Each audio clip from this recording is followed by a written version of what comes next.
Hello everyone, welcome to our channel education hotspot. तो अपनी आज की क्लास में हम क्लास 12 सोशियोलॉजी की सीरीज़ को आगे कंटिन्यू करेंगे। देखिए, जिन बच्चों को कन्फ्यूज़न हो रही है अभी भी, लेट मी टेल यू कि 6 चैप्टर जो हमने स्टार्ट करा था उसका हमने अभी पार्ट फर्स्ट किया है। रिमेनिंग चैप्टर अभी पेंडिंग है बिकॉज अभी सिलेबस से कट है वो चैप्टर कुछ स्टूडेंट्स के। तो डायरेक्टली हम लोग 8 चैप्टर स्टार्ट कर रहे हैं बिकॉज ये जनरली सबके एग्जाम में आ रहा है। तो आफ्टर दिस ये चैप्टर कंप्लीट करने के बाद हम लोग 6 एंड 7 चैप्टर जो है वो कंप्लीट करेंगे। ओके।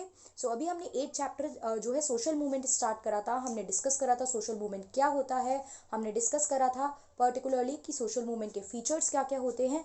तो आज हम इसको आगे कंटिन्यू करेंगे। अब देखिए, हमने देखा था मास मूवमेंट होगा प्लस लोग जो है वो प्रोटेस्ट करेंगे। अब प्रोटेस्ट का एक तरीका आज हम लोग बहुत कॉमनली देखते हैं। देखो, बहुत से मैटर होते हैं। लोगों को इकट्ठा होना होता है, अपनी आवाज़ उठानी होती है, लोग धरने पे बैठ जाते हैं, कैंडल मार्च कर रहे हैं। तो ये बेसिकली तरीके होते हैं प्रोटेस्ट को शो करने की। और जनरली लोग एक कलेक्टिव एक्शन शो करने के लिए कि that we are together, we are in a team और हम एक साथ आवाज़ उठा रहे हैं, लोग कुछ मीडियम यूज़ करते हैं, लाइक सेम कपड़े पहनना, मतलब कलर कोड या कोई बेसिकली कुछ इस तरीके से एक ऑर्गेनाइजेशन से जुड़े हैं तो उस ऑर्गेनाइजेशन के नेम का ड्रेस कोड पहन लेते हैं लोग। या कोई पर्टिकुलरली एक स्लोगन अपना डिसाइड कर लेना, ग्रुप का जो स्लोगन वो यूज़ करते हैं, जो नारे वो लगाते हैं। तो ये सब तरीके होते हैं प्रोटेस्ट को शो करने के लिए। तो यही सब बातें हैं कि social movement also develop distinct mode of protest. Candle and torch light procession, use of black cloth, street theatres, song, poetry, ये सब चीज़ें जो हैं ये प्रोटेस्ट को शो करने के लिए जो है वो यूज़ की जाती हैं। अब what did Gandhi ji do during the freedom struggle? Gandhi ji generally क्या कर रहे थे? सत्याग्रह कर रहे थे, अहिंसा का साथ ले रहे थे। ठीक है, गांधी जी वायलेंस पे बिलीव नहीं करते थे। अहिंसा मीन्स व्हाट? नॉन वायलेंस ना। What Gandhi ji was using? Gandhi ji was using non violence major. उसके बाद यूज ऑफ चरखा, गांधी जी ने जो चरखा यूज करा था वो बेसिकली क्या सिंबलाइज करता था? वो सिंबलाइज करता था सेल्फ रिलायंस, कि हम लोग बाहर की चीज़ों पे, मशीनरीज पे, ब्रिटिश क्लोथ पे डिपेंडेंट नहीं रहेंगे, हम चरखा यूज़ करके खुद से अपने क्लोथ्स वगैरह जो है वो बनाएंगे। तो ये जो जो चरखा था वो क्या शो करता था? सेल्फ रिलायंस शो करता था। वहीं फिर गांधी जी ने दांडी मार्च के थ्रू आवाज़ उठाई थी, जो सॉल्ट, बेसिकली सॉल्ट लॉ था, सॉल्ट पे टैक्स था, टैक्स लगाना स्टार्ट किया गया था। गांधी जी ने उसको थ्रू दांडी मार्च चीज़ें खत्म की थी। अब दांडी मार्च बहुत डिटेल में तो यहाँ नहीं पढ़नी है सारी चीज़ें ना, एंड आई होप आप लोग 10th में नेशनलिज्म इन इंडिया जो चैप्टर था हिस्ट्री में, उसमें ये सब डिटेल में पढ़ के आए भी हैं। ठीक है। उसके बाद हम लोग आगे अगर बात करें तो यहाँ पे दो वर्ड यूज होते हैं, one is social change and another is social movement. Social change and social movement होता क्या है? देखिए, सोशल चेंज जो है ना ये एक कंटिन्यूटी का मूवमेंट है। ऐसा नहीं है कि ये अभी किसी चीज़ के लिए शुरू करा एंड देन खत्म हो जाएगा। वहीं जो सोशल मूवमेंट जो होता है वो क्या होता है? किसी पर्टिकुलर चीज़ में बदलाव लाने के लिए ये मूवमेंट जो है बेसिकली स्टार्ट किए जाते हैं, और वो बदलाव जैसे ही बदलाव इंट्रोड्यूस हो गया ये मूवमेंट वहीं खत्म हो जाते हैं। तो सोशल चेंज क्या है? सोशल चेंज एक कंटिन्यूस एंड ऑनगोइंग प्रोसेस है। वहीं सोशल मूवमेंट जो है वो डायरेक्टेड है towards a specific goal. Social change की अगर हम बात करें तो these are the sum total of countless individual and collective actions gathered across time and space. कुछ मतलब बेसिकली लोगों का इंडिविजुअल लेवल पे या मिलकर सब लोग किसी चीज़ के लिए एक्शन जो है ले रहे हैं। वहीं सोशल मूवमेंट में long and continuous social effort होता है, मतलब लंबे, ऐसा नहीं होता मैंने बोला ना आपने आज आवाज़ उठाई कल आप चुप बैठ गए, या एक जगह पे आवाज़ उठी, दो तीन लोगों ने आवाज़ उठाई, तो वो मूवमेंट नहीं बन पाता। मूवमेंट में एक लंबा एफर्ट चाहिए, कंटिन्यूस एफर्ट चाहिए लोगों के थ्रू। ठीक है। उसके बाद हम बात करते हैं, ये जो चेंज होते हैं ये economic, social, political, cultural aspect हर तरीके से इम्पैक्ट डालते हैं। जैसे कि फॉर एग्जांपल अगर चेंज आया, हमने बात की डिमोनेटाइजेशन, तो डिमोनेटाइजेशन के काफ़ी इम्पैक्ट पड़े। देखो, अब इम्पैक्ट मैं जज करूँ, डिमोनेटाइजेशन से इकोनॉमिक इम्पैक्ट तो पड़ ही रहा है। डिमोनेटाइजेशन से बहुत सारे लोगों को प्रॉब्लम भी हुई, लाइक जो इतने एजुकेटेड नहीं थे, जहाँ पे डिजिटल गैप था, लोगों को टेक्नोलॉजी चीज़ें नहीं पता थी, बैंक में अकाउंट नहीं थे, तो बहुत सारी प्रॉब्लम लोगों को फेस भी करनी पड़ी। तो वहाँ पे अलग टाइप की प्रॉब्लम भी देखने को मिली। प्लस वहीं अगर मैरिज की एज चेंज कर दी जाती है तो ये सब चीज़ें जो है वो सब क्या है? सोशल चेंज का एक पार्ट है। क्लियर? जो जनरली सब पे अप्लाई होगी, ऐसा नहीं है हम सिर्फ कुछ लोगों के लिए जो है वो चेंज कर रहे हैं बाकी सबके लिए नहीं कर रहे हैं, ऐसा नहीं होता है। हम बात करते हैं सोशल मूवमेंट की, तो सोशल मूवमेंट जो है वो इफेक्ट करता है एक सर्टेन एस्पेक्ट ऑफ सोसाइटी को। फॉर एग्जांपल कोई मूवमेंट अगर मैंने दलित के लिए स्टार्ट करा तो वो दलित पे ही इम्पैक्ट करेगा, मैंने वुमेन के लिए इम्पैक्ट स्टार्ट करा, तो वुमेन एजुकेशन की बात कर रहा है तो वुमेन पे असर डालेगा। तो ये जो होते हैं ये टारगेट करते हैं एक सर्टेन एस्पेक्ट को, किसी सर्टेन पर्टिकुलरली ग्रुप को, किसी सर्टेन जो मैं बात कर सकती हूँ रिलीजन को, किसी सर्टेन पार्ट को ही टारगेट करते हैं। जनरली सब पे अप्लाई होने वाली चीज़ें यहाँ पे नहीं होती हैं। जैसे कि एग्जांपल वेस्टर्नाइजेशन और संस्कृताइजेशन। अब ये कंसेप्ट हम ऑलरेडी बहुत बार डिटेल में कर चुके हैं क्या होता है, तो आई होप ये चीज़ें आपको क्लियर है। अब आप लोग मुझे कमेंट करके बताइए कि एक्चुअली में वेस्टर्नाइजेशन एंड संस्कृताइजेशन क्या होता है। तो ये westernisation and Sanskritisation social change का एग्जाम्पल है। वहीं जो सोशल रिफॉर्म मूवमेंट हुए थे 19th सेंचुरी के समय पे इंडिया पे कितने सारे, वो सारे क्या थे, वो सारे एक सोशल मूवमेंट का एग्जाम्पल थे। क्लियर। अब सोशल मूवमेंट सोशोलॉजी से कैसे लिंक करता है?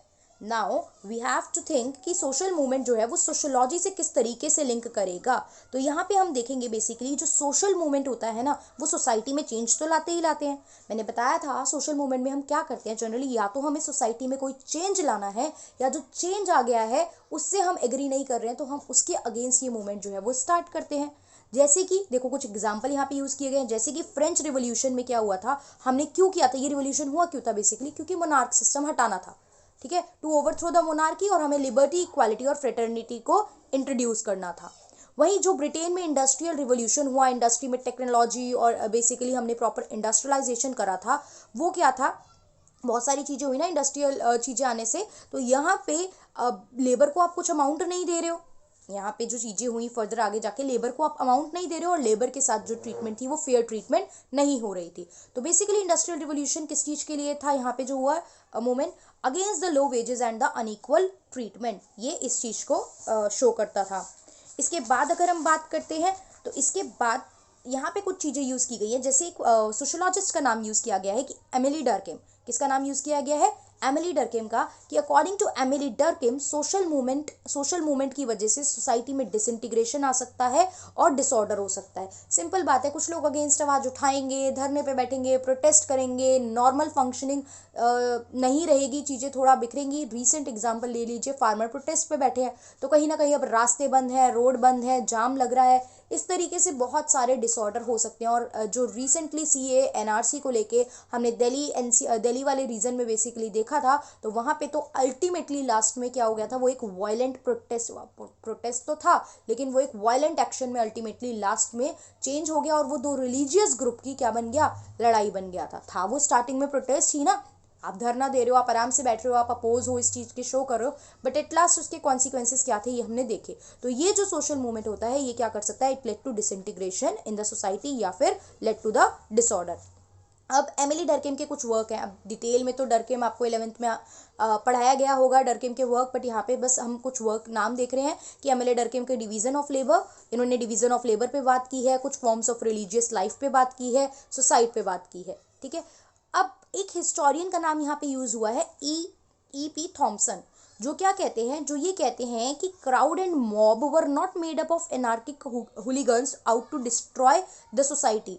अब ये नहीं है कि मॉब क्राउड बैठी है तो वो डिस्ट्रॉय करेगी, वो लड़ाई लड़ेगी, वो वायलेंट एक्टिविटी यूज़ करेगी, तो भीड़ है तो हमेशा गलत है। जैसे ही भीड़ इकट्ठी हुई आप उनको प्रॉपर आप जो है ना क्या करते हैं हम, पानी तेज प्रेशर में पानी डालना, मतलब जो जनरली जो है जो आपके एडमिनिस्ट्रेटिव ऑफिसर्स वगैरह ये सब होते हैं ना, मतलब जो भी डिपार्टमेंट में पुलिस और ये सब रोकने के लिए उनको मेजर्स यूज़ करते हैं। तो ऐसे नहीं है कि वो हमेशा चीज़ें ख़राब करने के लिए बैठे हैं। अब ये अभी फार्मर्स का जो प्रोटेस्ट चल रहा है, शांति से बैठे हैं, सब अपनी बात रख रहे हैं, ठीक है, अपनी बात रख रहे हैं, तो बहुत शांति से चीज़ें हो रही हैं, थिंग्स आर हैपनिंग। तो यहाँ पे ये E.P. थॉम्सन यही कहना चाहते हैं कि चीज़ें खराब करने के लिए नहीं होती है भीड़ हमेशा, जो प्रोटेस्ट कर रही है बेसिकली इनमें भी कुछ क्या होते हैं, they too had a moral economy. Morals क्या होता है, thinking about right and wrong, इन्हें भी पता है सही क्या है गलत क्या है, अपने अकॉर्डिंग सही गलत ही सोच रहे हैं ये। और ये भीड़ वही ग्रुप होती है जो एक कॉमन आइडियोलॉजी शेयर करती है about the right and wrong, कि क्या चीज़ सही है क्या चीज़ गलत है। यहाँ पे ये कहना चाह रहे हैं कि जो पुअर पीपल और लोअर सेक्शंस हैं, ठीक है, बेसिकली ये प्रोटेस्ट करते हैं क्योंकि इनके पास they do not have any other option to show their anger and resentment against deprivation. जो भी इनके साथ गलत हो रहा है, इनको डिप्राइव करा जा रहा है, कुछ राइट्स इन्हें नहीं मिल रहे हैं, या इनके कुछ राइट्स छीने जा रहे हैं, तो या इनके साथ गलत किया जा रहा है, इनजस्टिस हो रही है, तो इनके पास कोई और तरीका बचता ही नहीं है अपनी बात को क्या करने का, रखने का, शो करने का, प्रोटेस्ट करने के अलावा। Is that clear? तो आई होप ये अच्छे से क्लियर हो गया होगा। अगली क्लास में हम लोग इसकी थ्योरीज की बात करेंगे। ऑल्दो मैंने रिवीजन क्लासेस में थ्योरीज आपके साथ डिस्कस करी थी, ठीक है, लेकिन यहाँ पे हम लोग डिटेल में कॉपी पेन के साथ प्रॉपर थ्योरीज भी डिस्कस करेंगे। So that's all for today. Thank you for watching the video.